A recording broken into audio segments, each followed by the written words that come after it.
வாங்குறாங்க 20 days போடுவாங்க. என்ன இது மேனுஃபேக்சர் ஏமா செக் பண்ணல? டேட் ஏமா மேனுஃபேக்சரிங் டேட்டு சீல் எதுவுமே இல்லை.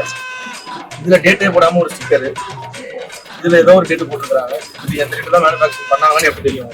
இல்லம்மா நீங்க சாப்பிட்டு அனுப்புங்க. இதுல வந்து டேட் இருக்கணும் இல்லையா? ஏதாச்சும் ஒரு டேட்டா இருக்கணும் இல்லையா? அந்த டேட்டை யார் ஆக்சஸ் பண்ண எப்படி நீங்க பாக்குறீங்க? அன்னைக்கு டேட் மேனுஃபேக்சரிங் பண்றாங்கன்றது எப்படி என்ஷூர் பண்றீங்க? ஆஹா ஓஹோ, என்ன ஒரு ஆய்வுன்னா ஆய்வு இப்படித்தான் இருக்கணும்னு தாவேகா விசில் ஆதரவாளர்களுடைய பலத்த விசில் சத்தங்களுக்கு இடையில கோவில் பிரசாத கடைகள்ல கேமரா சகிதமா போய் ஆய்வு நடத்தி இருக்கிறாரு பெரியார் கொள்கையுடைய அறநிலையத்துறை அமைச்சர் திரு ரமேஷ் அவர்கள். இதுல என்ன புதுமைன்னு கேக்குறீங்களா? அங்கதான் நிக்குது நம்ம தாவேகா.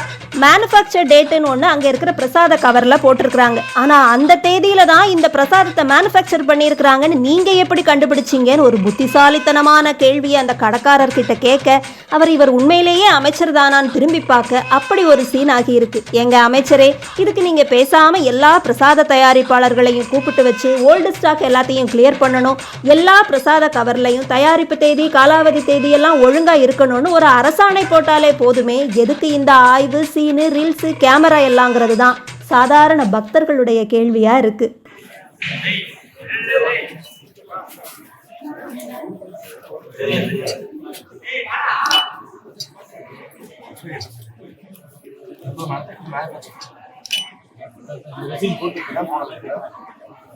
போடாம எப்படி தெரியும்?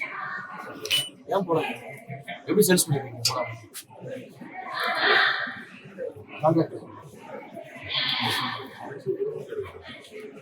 பாக்கணுமா இல்லையா?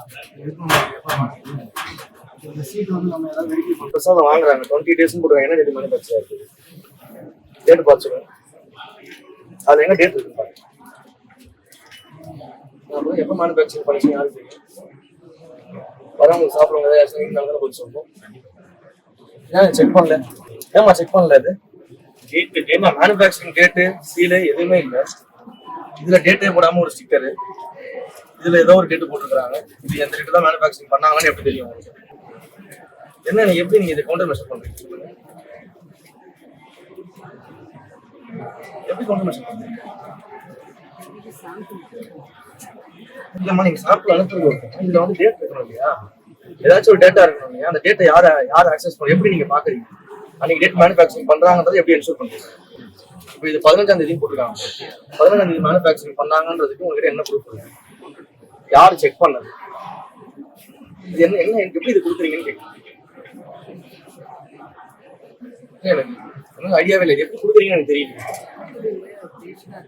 சாரி, அவர் யாரும் வர சொல்லுங்க. அந்த டாக்டர்ல வர சொல்லுங்க.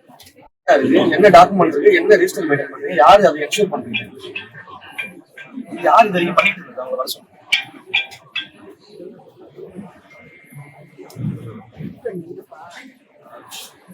கான்ட்ராக்ட் கொடுக்கணும்னு சொல்லி நம்ம கான்ட்ராக்ட் மேலே போக முடியாது சார். மரியாதை கவர்மெண்ட் நம்ம தான் பதில் சொல்லணும். நாளைக்கு நம்ம வீட்டு குழந்தைங்க வந்து இந்த மாதிரி எந்த டேட்டும் போடாம சாப்பிடணும் நம்ம போவோம். அப்ப எல்லா குழந்தைங்களும் அப்படிதானே பார்ப்போம், எல்லா வீட்லயும் அப்படிதானே பார்ப்போம். என்ன இது வரைக்கும் என்ன மெக்கானிசம் ஃபாலோ பண்ணாருன்றத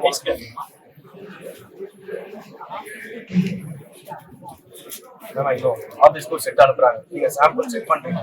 அந்த சாம்பிள் இந்த 15ஆம் தேதி தான் மேனுஃபேக்சரிங் பண்ணாங்க அப்படின்றதுக்கு என்ன என்ஷூர் பண்ணுவீங்க?